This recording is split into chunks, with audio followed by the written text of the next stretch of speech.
السلام عليكم ورحمة الله وبركاته. أعوذ بالله من الشيطان الرجيم. بسم الله الرحمن الرحيم. أعوذ بالله من شرور أنفسنا ومن سيئات أعمالنا. من يهده الله فلا مضل له ومن يضلله فلا هادي له. ونشهد أن لا إله إلا الله ونشهد أن محمدا عبده ورسوله أرسله بالهدى ودين الحق ليظهره على الدين كله وكفى بالله شهيدا. محمد رسول الله والذين معه أشداء على الكفار رحماء بينهم تراهم ركعا سجدا يبتغون فضلا من الله ورضوانه. صدق الله العظيم. My respected brothers and sisters, those who are here and those who join us on different websites, on Facebook and different sites, may Allah's peace, His guidance, His mercy, His protection, and His forgiveness be with you and with all your loved ones in this life and the next stage of the life, the stage of grave, and the day when we will be taken out of the grave. So, inshallah, ameen, thumma ameen. Today, inshallah, we'll study together ayah number 234 and 235. The topic remains that matters related to marital issues and divorce. And today is the seventh series, in that series, today is the seventh program. And inshallah, next program will be on a different ayah, and then we come back to the same topic again, because we started from Surah Al-Baqarah, second chapter of Quran, from first ayah, and we are going one or two ayah a week. Some of the topics are very important, as the topic of marriage and divorce, the rights of women, rights of men, rights of husband and wife and children, and that need to be discussed with. Unfortunately, is not our topic of discussion. That's why we see so many problems in our households, in our private and personal life, and in our relationship with our spouses and also with our children. So we start the program today from one ayah, and it says Alif Lam Ra. بعد أعوذ بالله من الشيطان الرجيم بسم الله الرحمن الرحيم. ألف لام را كتاب تلك آيات الكتاب كتاب وقرآن مبين. The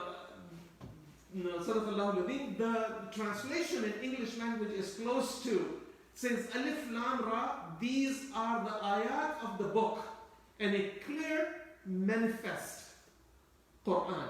Clear manifest means it is undeniable proof, which is self-evident, whether you believe it or not. It is self-evidence. It explains itself and puts it in front of you. And some of us have the mind for it, and some have the eyes for it, and some don't. But it does not mean that if somebody is doing something which is not mentioned, or which is against Quran, then it must be somebody's fault. But it is that person's fault who breaks the law. So, Quran is self-evident, and it is undeniable truth and proofs from Allah subhanahu wa ta'ala. Then we will come to the two ayat of today, and we will do the recitation, and then translation, and then we come to Tafsir. أعوذ بالله من الشيطان الرجيم. بسم الله الرحمن الرحيم. والذين يتوفون منكم ويذرون أزواجا يتربصن بأنفسهن 4 أشهر وعشرا فإذا بلغن أجلهن فلا جناح عليكم فيما فعلن في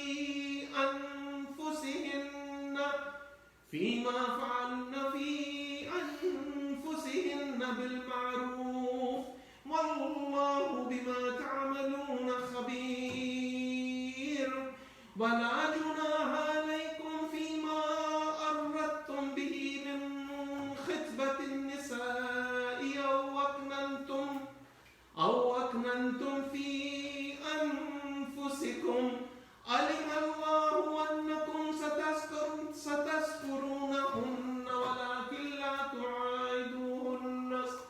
ولكن لا تواعدوهن سرا إلا أن تقولوا قولا معروفا ولا تعزموا عقدة النكاح حتى يبلغ الكتاب وجله واعلموا أن الله يعلم ما في أنفسكم فاحذروا واعلموا أن الله غفور رحيم. صدق الله العظيم. Inshallah, the translation of today's ayat, ayat number 234 and 235. And those of you who die and leave wives behind, they, means their widows, shall wait a period of 4 months and 10 nights. And we will come why it says 10 nights. 4 months and 10 nights. Then when they fulfill their term, the prescribed term, the iddah, which is mostly understood, there is no blame on you if the widows, the widows decide for themselves in a just and honorable manner. Means they can either remarry, marry someone else after the iddah is finished, or they can decide to remain single. For a variety of issues. There are a variety of issues, especially when the children are involved. And Allah subhanahu wa ta'ala said, and Allah is fully acquainted with what you do. There is no blame on you. This is the next ayah. There is no blame on you that you indirectly make a proposal to a woman or you conceal within yourself. Means a divorced woman or a widowed woman. Okay? Allah knows that you will think about them, but you do not promise them secretly. Do not do anything secretly except for saying and using a proper manner. And do not promise to make a marriage contract until their decreed period ends. And know that Allah knows what is in your mind, and so fear Him and know that Allah is oft forgiving and most forbearing. Sadaqallahu al-Azim. The tafsir of the first ayah, ayah number 234, when we come to the first part of it, where it says, those of you who die leaving wives behind, they should wait by themselves for 4 months and 10 nights. 10 nights because Islamic calendar, which is actually is a lunar calendar, it starts at Maghrib, after sunset. So that's when it starts, the first day. So that's why that day is to be, that night has to be counted. Not that do 4 months and 9 days and during the daytime she say, I have completed my iddah. Or she's told that her iddah is completed. It is complete, it begins with the death of the husband. But when the timing is counted, the count ends at night at Maghrib time for 4 months and 10 nights. That's why it is said. After Allah mentioned divorce and then nursing, last ayah we were talking about nursing the babies, the newborns. Now He guides us about the waiting period. We are using Tafsir al-Siddiq and Tafsir al-Qurtubi today. About the waiting period for widows, so that it is not assumed that the waiting period of widows is the same as the waiting period for divorce. Waiting period for divorce is different, and waiting period for widow, when somebody's husband dies, waiting period for that woman, for that widow, is different than the waiting period for divorced women. Okay? Like the first divorce or the second divorce, or the third irrevocable divorce. And let me repeat that there is no concept in Islam to give 3 divorces at one time. And whoever does that makes a mockery or a jest of Allah subhanahu wa ta'ala's ayat. Tilka ayatullahi fala tattakhidhu ayatillahi huzwa. That don't take Allah subhanahu wa ta'ala's ayat of Quran, His orders, okay, as a joke. So that is making a joke. In the time of Sayyidina Umar, whenever he found out that somebody has divorced his wife in one sitting with 3 divorces, he used to flog those people in the city center that you breaking the sunnah and the breaking sunnah Allah and Rasul. Rasulullah sallallahu alayhi wa sallam sunnah and Allah subhanahu wa ta'ala's orders. Both. There is no concept of 3 divorces at one time. Yes, if somebody divorces his wife, 3 divorces at one time, or the woman asks for divorce, as a matter of fact, there is supposed to be a prenup between husband and wife before the marriage. So parents don't know that Islam encourages you to have that prenup contract. So women just give up their right for divorce. Women have equal right of divorce if it is written in a prenup agreement before going into marriage, that if such and such and such and such, with conditions, that if such and such things happen, then I will have exactly the same right of divorce as my husband has. Then she is given that right. In our culture, we don't follow Islam, we are following culture. We are following culture. That Islam depends on the length of your beard. No, it is not. Allah subhanahu wa ta'ala is not going to question that. How long was your beard? We talk about what your acts were. Did you give the rights of people to people and gave the rights of Allah to Allah? Did you take care of your community or not? Building masajid is a beautiful thing. But in a community or in a country like in Saudi Arabia, billions of dollars were spent on building haram. And then there are people in the Muslim countries or Muslim minorities in non-Muslim countries. Okay? Those who do not have place to live. Widows cannot go anywhere. The orphans have no support. And we are building masajid and spending $1 billion on it. That Quran addresses it. If we study Quran, you will find that Allah subhanahu wa ta'ala said that you think that your act are an act of piety. No, it is not. It is not an act of piety to make a huge masjid while the community is poor. So Allah subhanahu wa ta'ala says, and the word when Allah subhanahu wa ta'ala using the words like وَالَّذِينَ يَتَوَفَّوْنَ مِنْكُمْ, it means that those among you who die and leave wives behind. It is Allah subhanahu wa ta'ala is talking to husbands directly in these, that if you die and you leave wives behind, and he talks about in this ayah the waiting period for the widows. The waiting period after the death of the husband is obligatory. Even for a woman whom the marriage is not consummated. Even if the marriage is not consummated, the waiting period for 4 months and 10 nights is obligatory. But we have learned from Quran, this is the logic of Quran.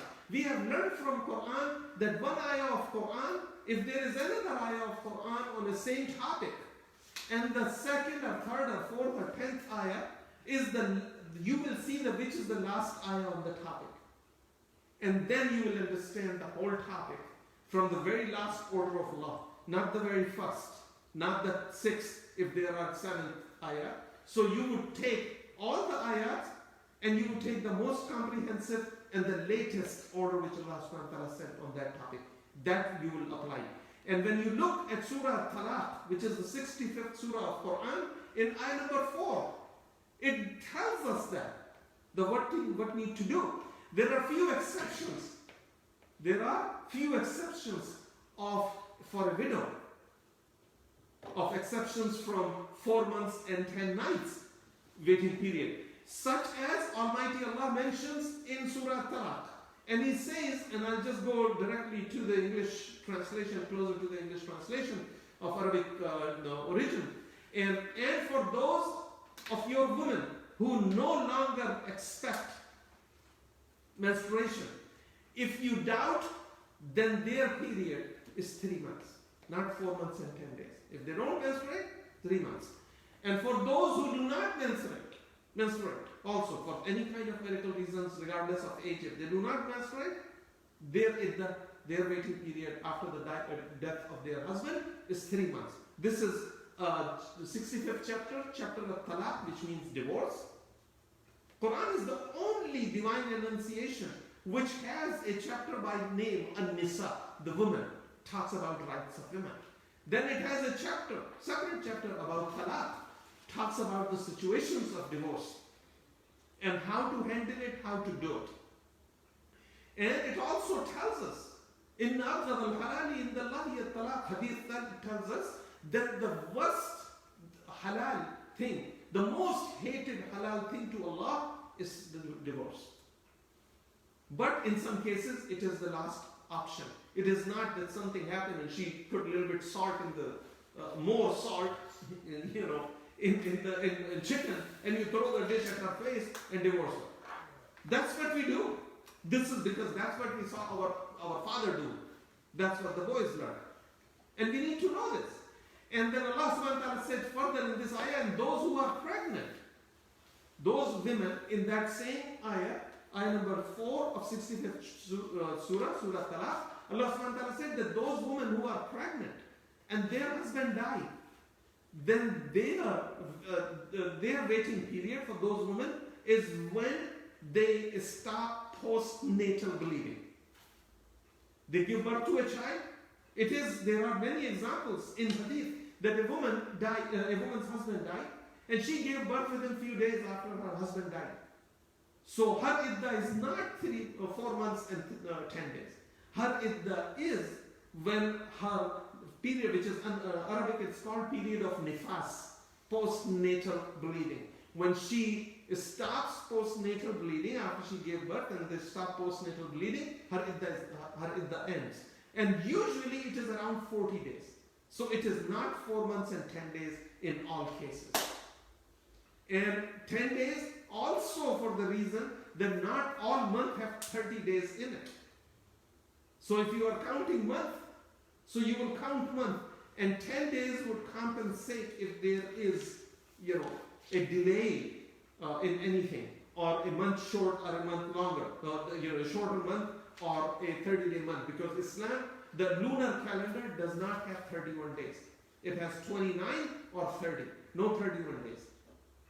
So it is clearly evident from this ayah that the waiting period also for elderly widows who do not go through menstrual period, or those who do not menstruate, their iddah is 3 months. And the pregnant woman's waiting period is as the waiting period for a normal childbirth. Then after that, when she's clean, her waiting period is over.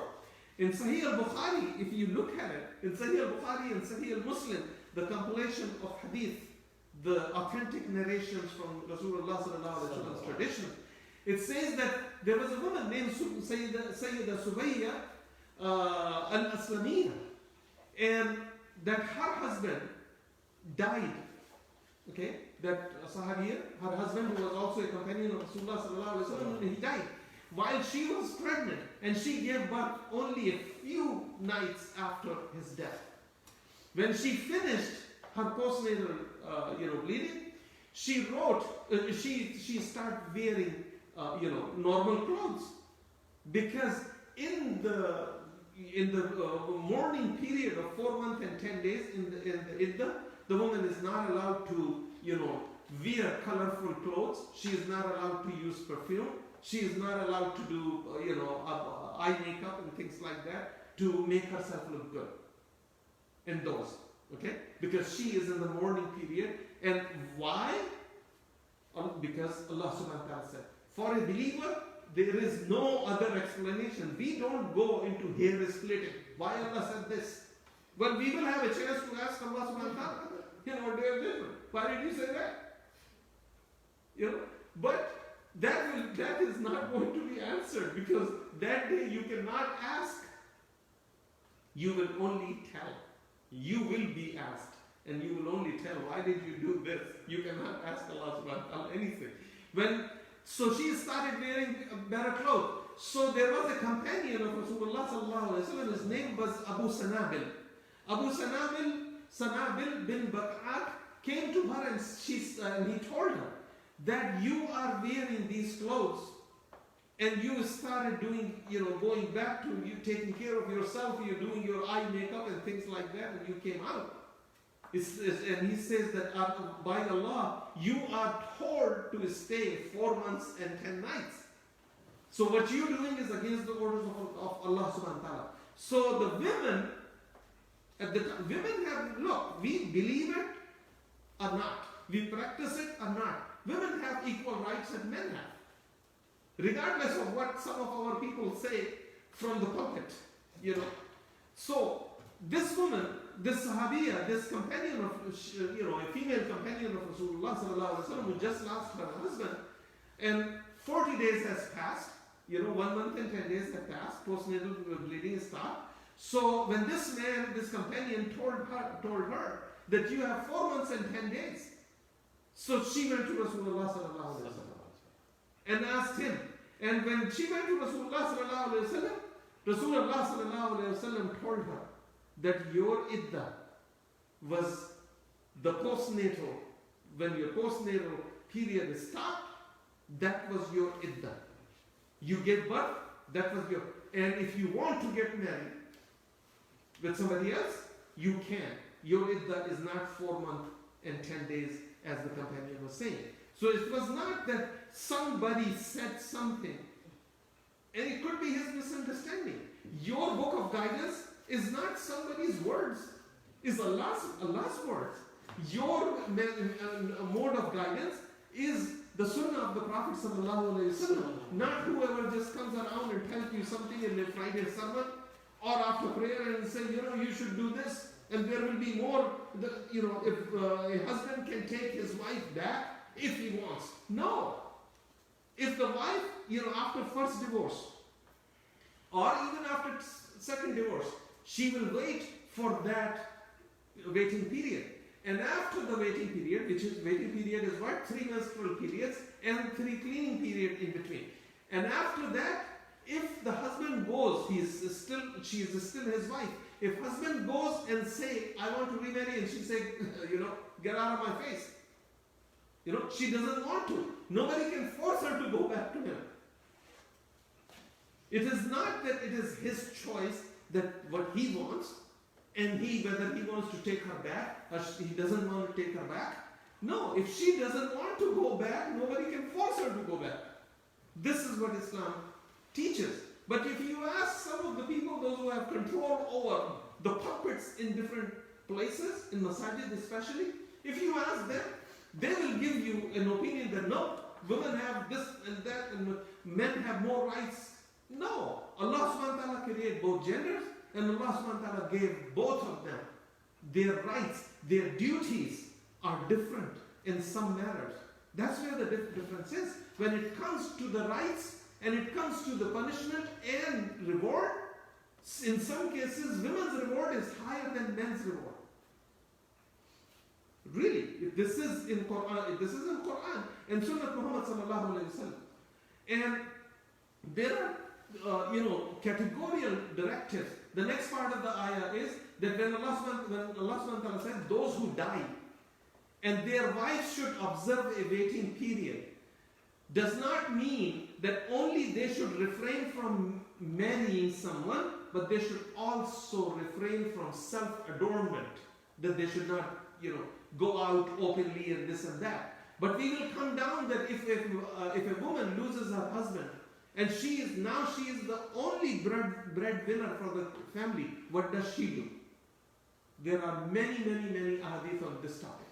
And we tell women that, okay, because her husband has died, she should resign from her work and stay home because she is in the mourning period of her husband.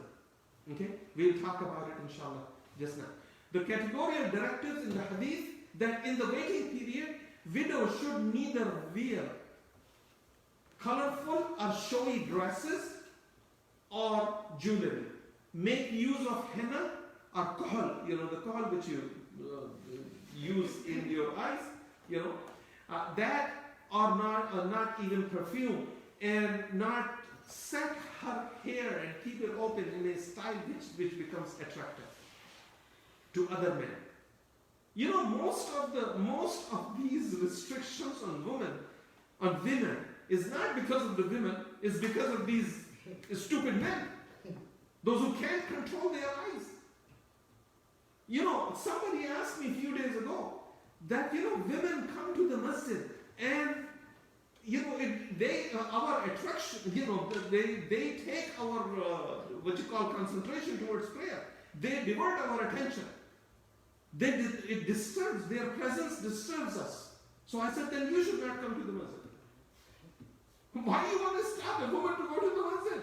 If you cannot control your eyes and your brain, if you have one, if you can control yourself in the house of Allah, where would you control? I guess only in grave. So we need to learn that if there is somebody else's honor sitting there, somebody else's wife, somebody else's daughter, somebody else's sister, somebody else's mother, then she is exactly the same to you as she is to the one she is related to. That's what Islam teaches. Locking women up inside in the house, that is because you know what you just did by locking them up and just completely cut them off from everything? Just shows you that you know that there are wolves outside. There are, some hungry tigers outside. There are people who can't control their emotions, their attitude, and their behavior. And that's why you have to put this woman someplace in hiding. See, she's not your property. She's a person with equal rights as you have. So there are two opinions about where a widow should live, whether a widow should live, where a widow should live during her iddah period after her husband died. Sayyidina Umar radiallahu anh, this is one opinion.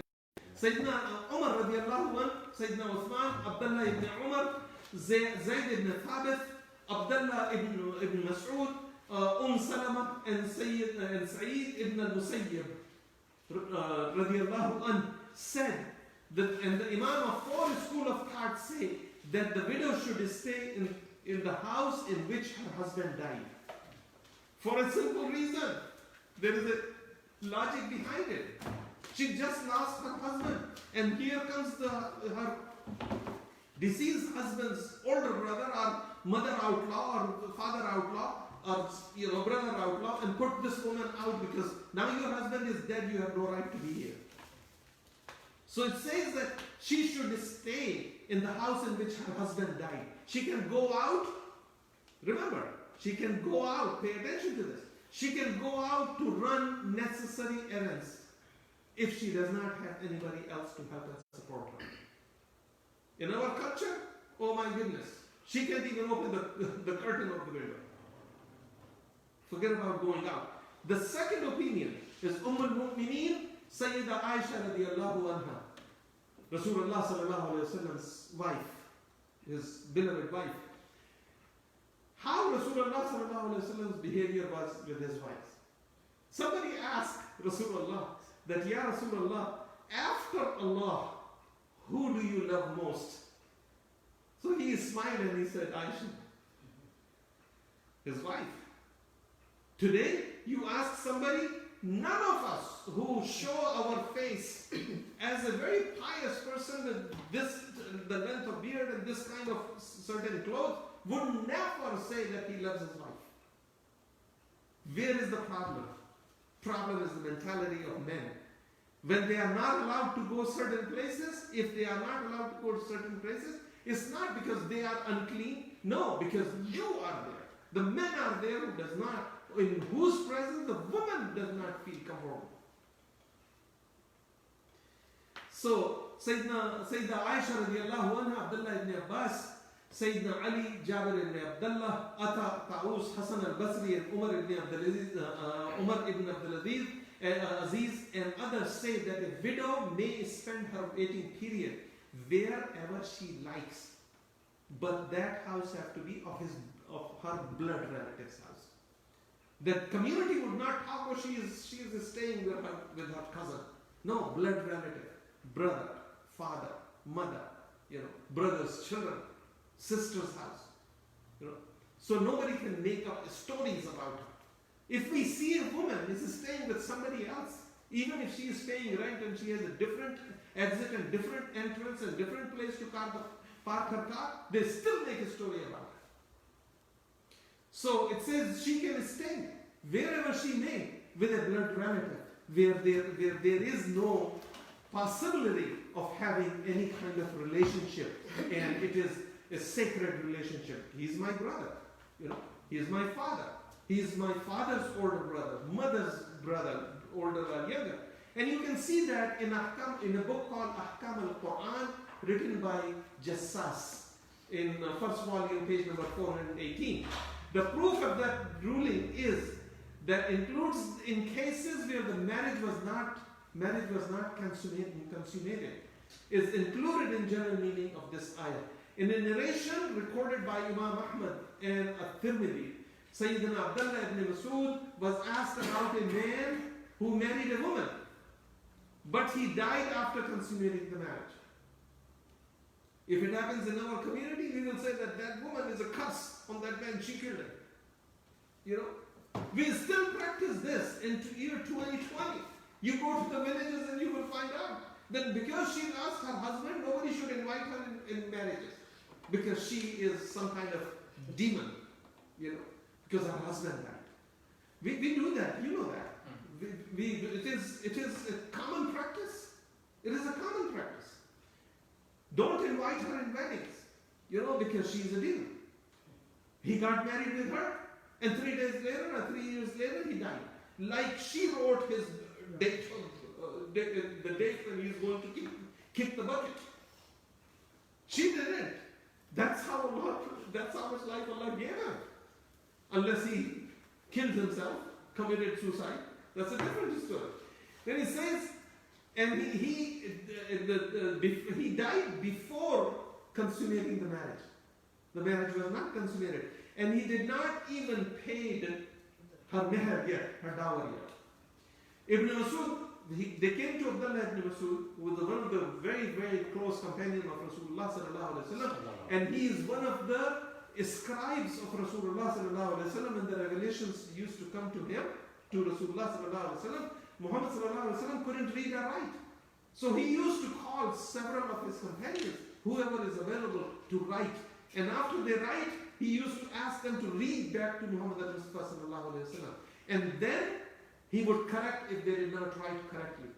And then even if it is written correctly, this ritual of Taraweeh prayer, it is because that during Ramadan, Rasulullah, Sayyidina Jibreel alayhi salam, used to come to Rasulullah sallallahu alaihi wasallam and used to ask him to read back, recite back to Sayyidina Jibreel, Angel Jibreel, to recite back whatever Quran has been revealed so far. And that's why we are doing this. And because Quran was sent during Ramadan, in Ramadan he used to come more often, Archangel Jibreel come to Rasulullah sallallahu alaihi wasallam more often and asking him to recite back and correct him. If Muhammad sallallahu alaihi wasallam, God forbid, made any mistake or missed anything, Jibreel alayhi salam used to correct him immediately. That's the authenticity of Quran. So Sayyidina Abdullah ibn Mas'ud said, he was one of the scribes of Rasulullah sallallahu alaihi wasallam, and he said that I shall give you only my opinion, and if it is correct, then Allah has guided me. This is a scholar. This is a companion of Rasulullah sallallahu alaihi wasallam. The right kind of people don't make their own judgments in the matters of Allah. They don't say, because I am saying it, so you should do it. What Abdullah ibn Mas'ud said, he was companion of Rasulullah, a scribe of Quran. He said, I shall give you only my opinion. If it is correct, it is from Allah. If it is wrong, it's because of my mistake. And because of shaitan. And Allah and His Prophet are blameless for my mistake. Those were the students of Prophet sallallahu alaihi wasallam. Now we don't have those students. Now we don't even have those teachers. Gone, done. It's all free for all. So he gave two opinions. And because remember, the story is that a man married a woman, did not consummate the marriage, and has not given her the meher. So what will be and he died. So what will be her position? So Sayyidina Abdullah ibn Abbas said the woman whose marriage was not consummated has a similar right to meher, of the dowry, equal to the women of her status, whatever in that a common average woman of her status gets the meher, the dowry. That is her right, and she should get that without stinginess and without extravagance. Neither go, you can go higher as much more, that's up to you. But you cannot be stingy. Go, the man did not marriage, did not give her the meher, so now let her go for free. Just send her home. No, you can't. The second, he said, she should spend the iddah at her husband's house, because now we have these joint ownership of properties, and we call it joint ownership of the property, and we don't even own. It's all on interest. Bank own it, we sit there and we pay to the bank. And though I have such and such place, I have such a huge house, and we are proud of it. So he said that she should spend her iddah at her house where she used to live with her husband, and she has a right of inheritance even if the marriage was not consummated. Okay? They just had a marriage contract. Marriage was not consummated. The guy died. She's still his wife. She still will go 4 months, 10 days. Okay? For iddah, and she will get her share of inheritance from that man. The wisdom behind the iddah of 4 months and 10 days, Sahih al-Bukhari and Sahih Muslim, narrated from Sayyidina Abdullah ibn Masud radiyallahu anhu that Rasulullah sallallahu alayhi wa sallam said, the creation of life in mother's womb. This may be first time some of the people here in this hadith. The creation of life in mother's womb is start with nutfa, with the seed, in 40 days, in form of a seed, very small. Then the next 40 days, and this is proven by medical science. You can ask. There was a professor who accepted Islam after reading the ayah about this and the tafsir about this ayah. And that the next 40 days it becomes a clot of thick blood. And next 40 days as a morsel of flesh. At that time, means the third 40 day means what? 120 days, right? First 40 days, seed. Second 40 days is just like a, it's a thick clot of alaqa. In Arabic it's called alaqa, a thick clot of blood. And then last 40 days, the other 40 days, he is like a morsel of flesh. So then Allah subhanahu wa ta'ala orders an angels to go and breathe life into him. The 3, 40-day periods. Yes. Famous Tabi'in, Sayyidina Sa'id ibn Musayyib and Abu al-Aliya stated that the wisdom behind making the iddah of the widow of 4 months and 10 nights is that the wife may be pregnant. Sometimes women don't even know after, there is no menstruation period. It could be some other reasons. She doesn't even think that she may be pregnant. And there are many examples, and there are many examples that's the reason the 4 months and 10 days. Okay? 40 days, 40 days, and 40 days. Those are stages of the seed in the womb of the mother, womb of the wife. Because of that is 4 months, 10 days, 120 days. And some may have, there is a difference between menstrual cycle. It may not always be 5 days or 7 days. It could be 10 days. So keeping all those things in mind. Al-Qur'ani and As-Suddi said that there are 4 months and 10 nights. This is to be sure, and some months are lesser than 30 days. That's why Allah subhanahu wa ta'ala put this 10-night period in there. And because at that point, the fetus will show the sign of life, because the last 40 days, first 40 days, second 40 days, the third 40 days.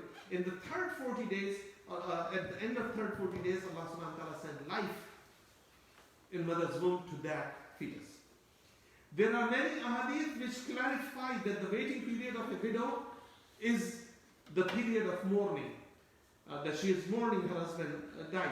When she should not wear jewelry, beautiful dyed clothing, perfumes and like. However, she does not, but that does not apply to pregnant widows.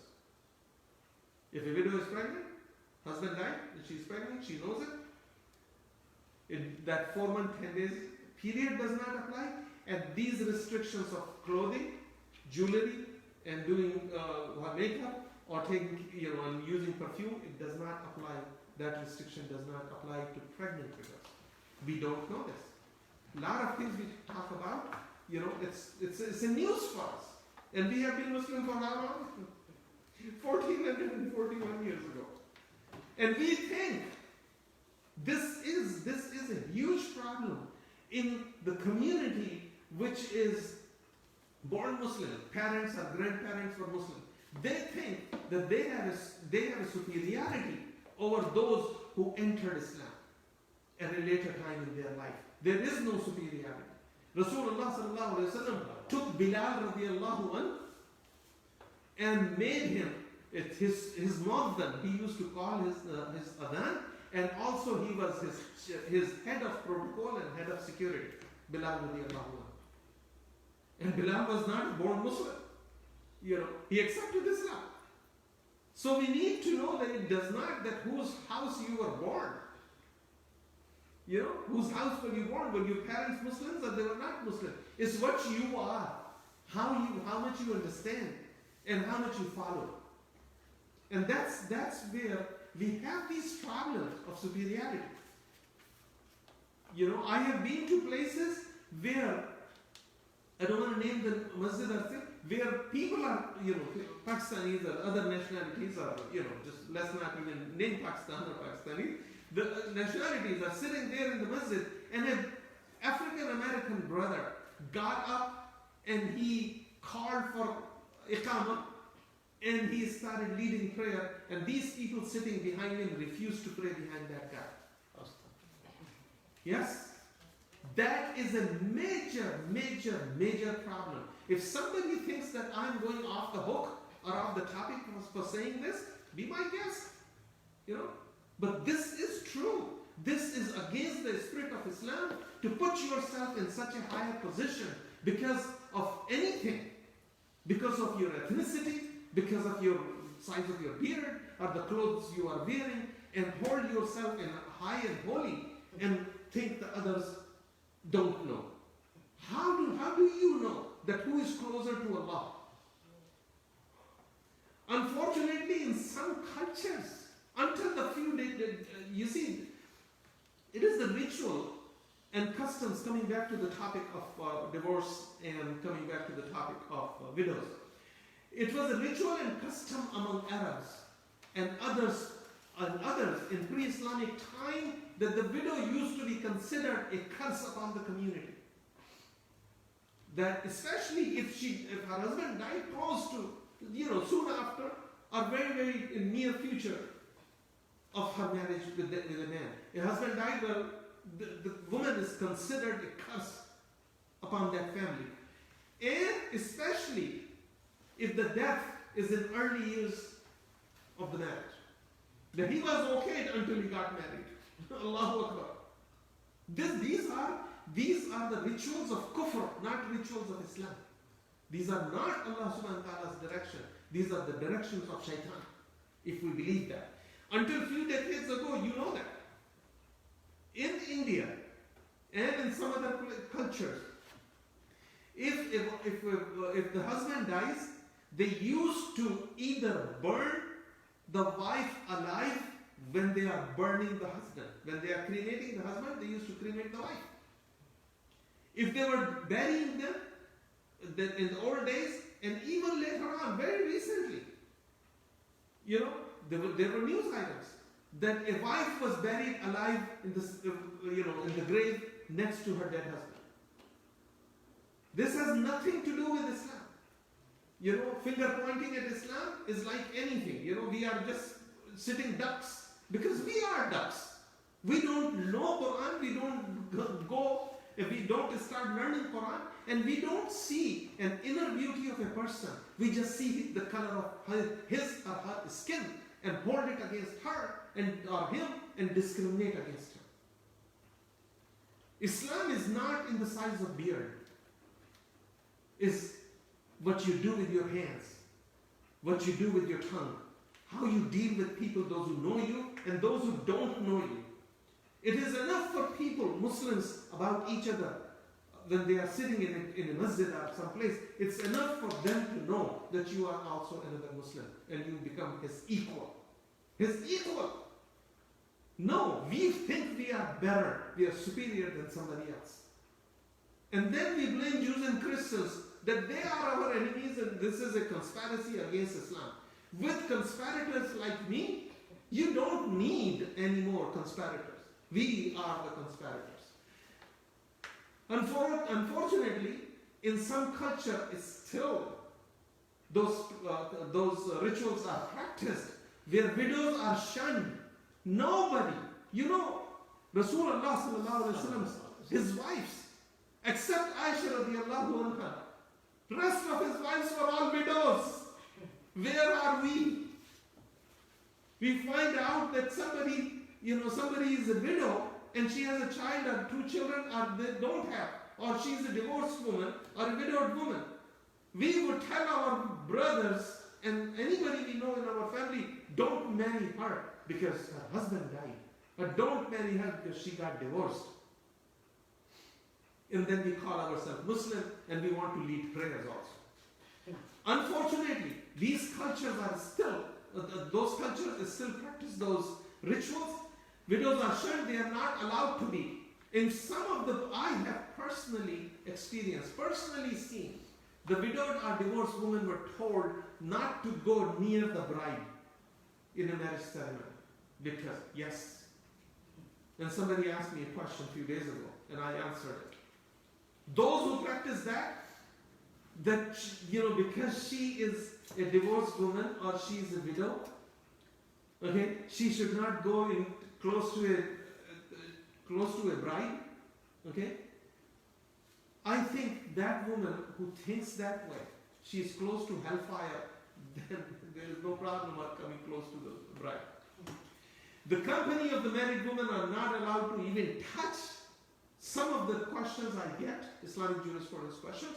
There was one question about a woman was told that she cannot, because she is a widow, she cannot she cannot touch or have this newborn baby on her laps.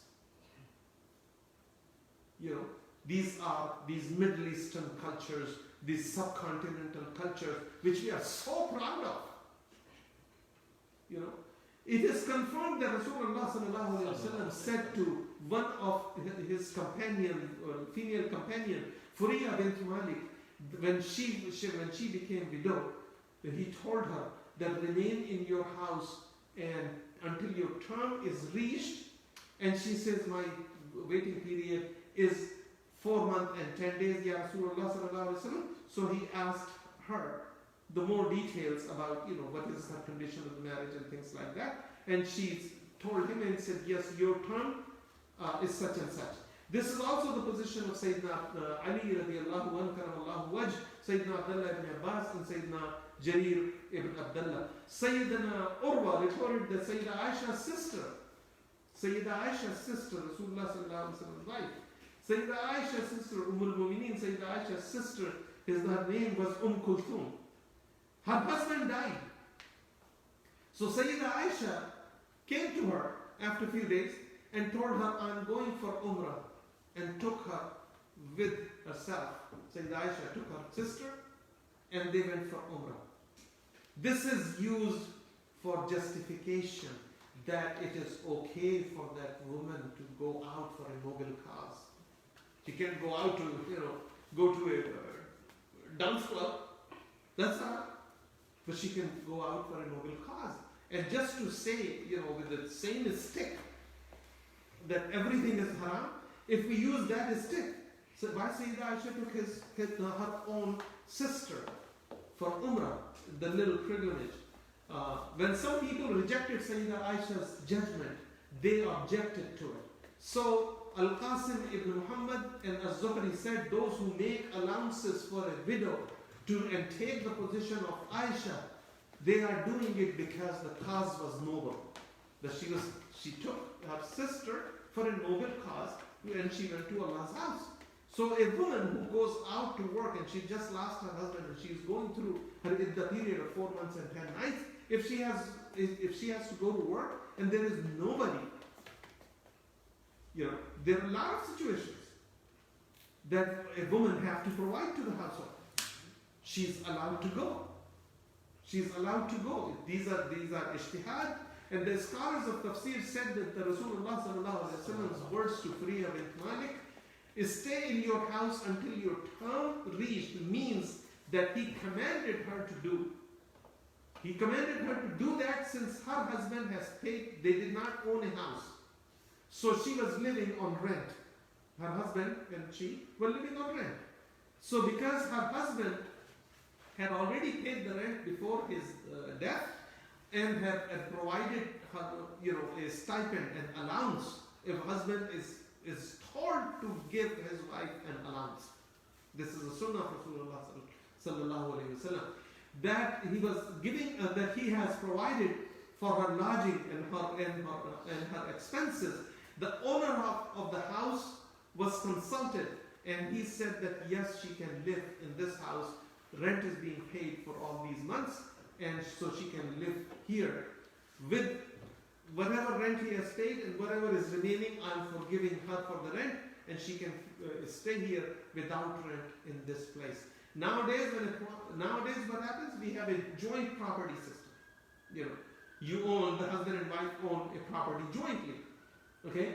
So his part of the debt, we don't know this.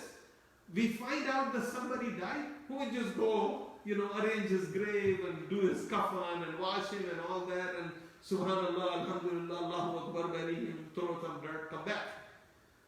We are told that when a person dies, before you do all this namaz janazah, the janazah prayer and this and that, pay his debts. So if you have a joint property, with your wife, or with your father, or with your mother, the debt which is you owe on your part have to be paid prior to doing your janazah prayer. We don't know this. So the woman, because she still owns the other half, she can continue to live in that house and she can make a joint consultation with others, those who are inheritors. Those who are part of the inheritance, that they will get, when the man dies, they will get some portion of the inheritance. In that case, she will make the consultation with them and either pay off the whole thing and they allow her to live there, or people would say, which is a very good deal, that if you are one of the heirs, one of the inheritors, that you are getting the house, you can say that, so and so is so and so's wife, she's my mother. Now my dad died, so I would not take any part in the inheritance and continue to let my mother and my other siblings in the same house, and I relinquish all my rights and give it to her. No, what we do, we tell her to go to a rental house, throw her out. I'm the deceased's brother, so I want to sell everything and I will take my portion. I may already have $20 million or $20,000 in the bank, but I'm going after my portion, which may be about $2,500. Instead of making things easier for people, those who are suffering and are in need, we make things harder because there is a little financial benefit for us. We are not looking for benefit of the akhirah, of the hereafter. We're looking for the benefits of here. So I can get my car painted, or I can get that $2,500 and do something else with it, or go for a vacation. But nobody is thinking that I'm kicking this widow out and taking what belongs, but I could afford to leave it for her. I'm taking it from her. As-Suddi and Al-Qurtubi, we have about 5 minutes left. As-Suddi Al-Qurtubi, Imam Malik opined that a widow is permitted to go out for her needs. Try it in a Muslim country. Try to tell somebody in Saudi Arabia or in Pakistan or in Turkey or something that this woman is widow and now she can't go out. They will tell you you are a non-Muslim. You are a kafir. You are this, you are that, you are going to burn in hell because Quran says that. Nobody goes and does research and try to understand what the message of Quran is. If we think that message of Quran is anything other than equality, then we are fools. Message of Quran is equality and kindness, and giving each other's right to each other and Allah's right to Allah. So the Al-Qur'an says the widow is permitted to go out of her needs and work work at the time when people normally go out for such reasons. But she has to be back at home before the Isha prayers. Isha prayer means what? Before dark. So she should not be pointing at. She should not be bothered because she is traveling alone or going alone or different things. She should spend the night at the house where her husband died or the house of her blood relatives. Sahih al-Bukhari and Sahih Muslim narrated that Sayyidah Atiyya and Habiba said that people should not mourn for a dead person more than 3 days. There is no mourning more than 3 days other than a widow whose husband have died. When the mourning period of 4 months and 10 days is for her, she should not, we have talked about what she should. We have the next part, which is the last part of this ayah, in short, not too long. The verse, it says, فَلَا جُنَاهَ عَلَيْكُمْ. فَلَا جُنَاهَ means that there is no sin upon you. Means you are not to be blamed. Are addressed to people, particularly to the relatives. Because when a woman loses her husband, she needs a lot of emotional, psychological support.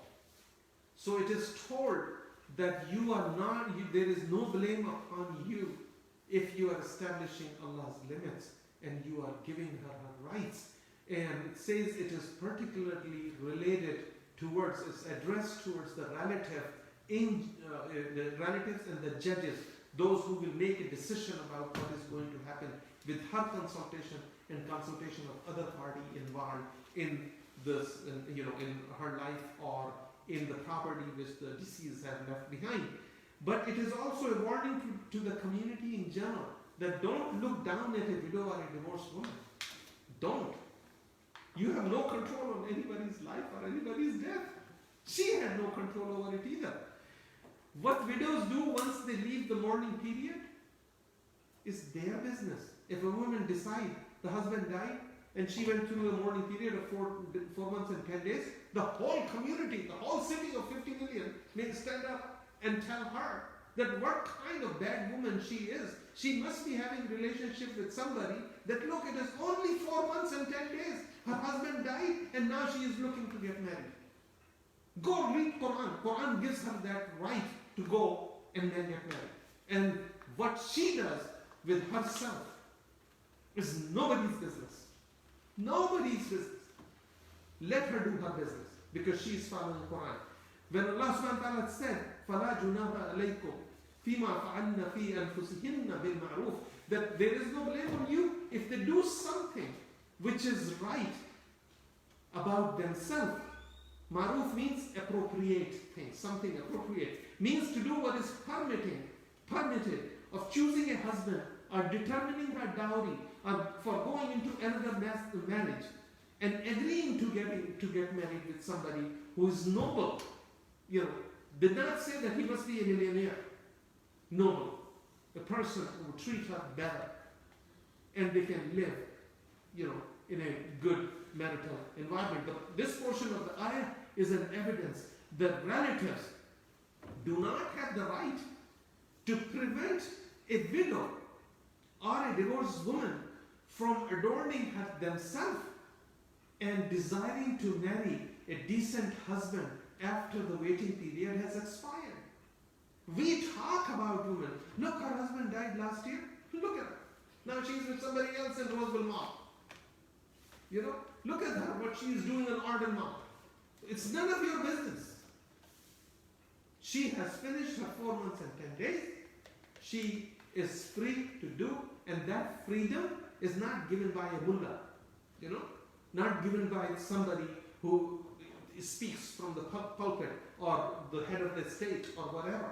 That freedom of choice is being given to her by God who created her, and nobody can take that freedom away from her. Inshallah, we finish next week.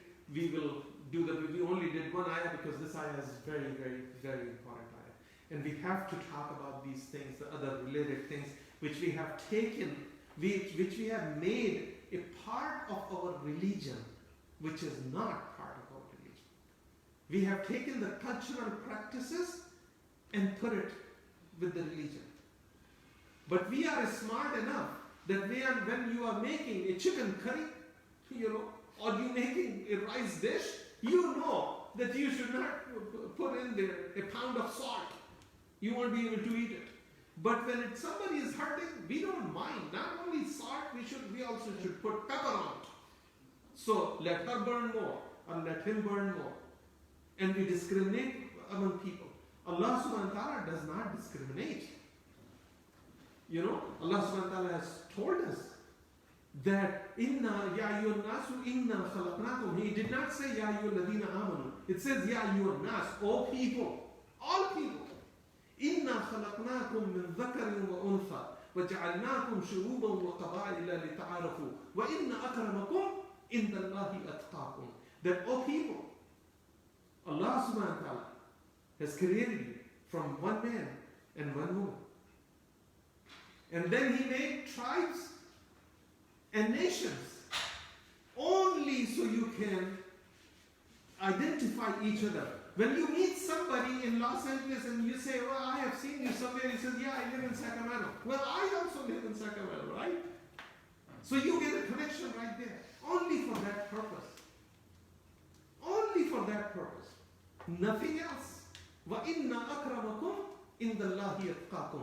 The best among you are those who refrain from deliberate disobedience of Allah subhanahu wa ta'ala. That they do not knowingly disobey Allah. They are the better one. When we discriminate against people, we are telling that person, I'm better than you.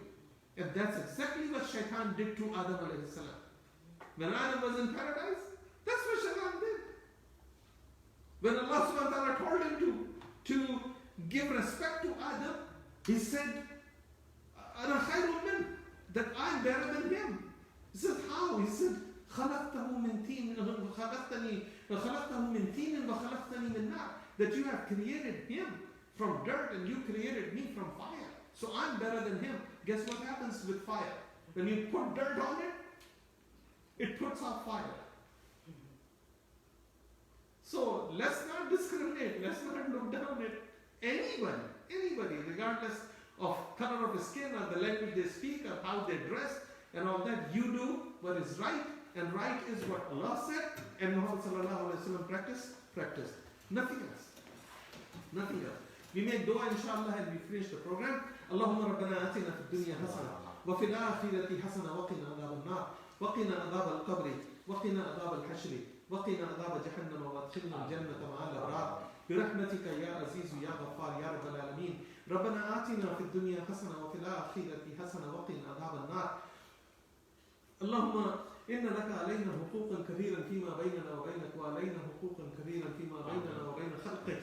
اللهم ما كان لك منها فاغفره لنا وما كان لخلقك فتحمله عنا وأغننا بحلالك عن حرامك وبطاعتك عن معصيتك عمن سواك يا واسع المغفرة. وصلى الله تعالى على خير خلقه محمد وعلى آله وأصحابه أجمعين. سبحان ربك رب العزة عما يصفون وسلام على المرسلين والحمد لله رب العالمين. والفاتحة.